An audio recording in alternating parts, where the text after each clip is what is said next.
Mais comment quelqu'un qui est garant de la souveraineté nationale va trouver des mots pour banaliser la souveraineté quand le peuple revendique qu'il soit souverain? C'est lui qui est censé être le garant au devant de la communauté internationale pour défendre la dignité de notre peuple.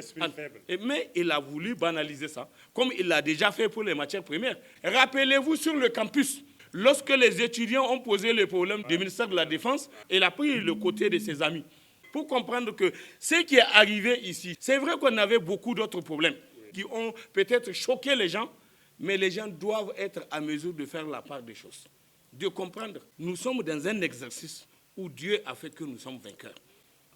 Et grâce à Dieu, aujourd'hui, on a réussi. Tous les gens qui se sont élevés pour s'affirmer comme étant nos ennemis avec la hargne de vouloir s'en prendre à notre peuple, à notre pays, petit à petit, les choses ont fini par se tasser. Les gens ont eu le temps de voir. Maintenant, nous pensons que jusqu'au mois de décembre, jusqu'à ce que le dernier armée française qui est arrivé s'imposer à nous, vous l'avez vu, on a tous découvert qu'il n'y a jamais eu la vérité entre eux et nous.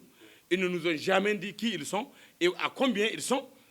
Sur le terrain, on constate que quand ils disent qu'ils sont 20, on découvre qu'ils sont 40. Quand ils disent qu'ils sont 50, on découvre qu'ils sont 70. Pire, ils sont les plus préoccupés que nous, parce que c'est eux qui sont des militaires, et on dit qu'on a amené des forces coépouses ou concurrentes, et donc ils sont plus concernés même par la situation que nous.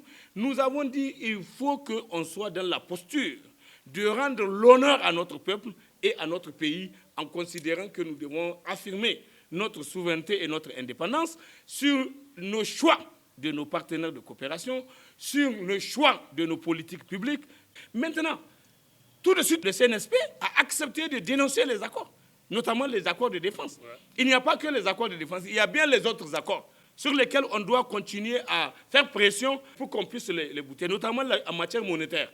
Et on a vu la France a utilisé abusivement cette posture-là pour donner de l'argent qu'elle fabrique elle-même, pour donner aux terroristes dans la zone.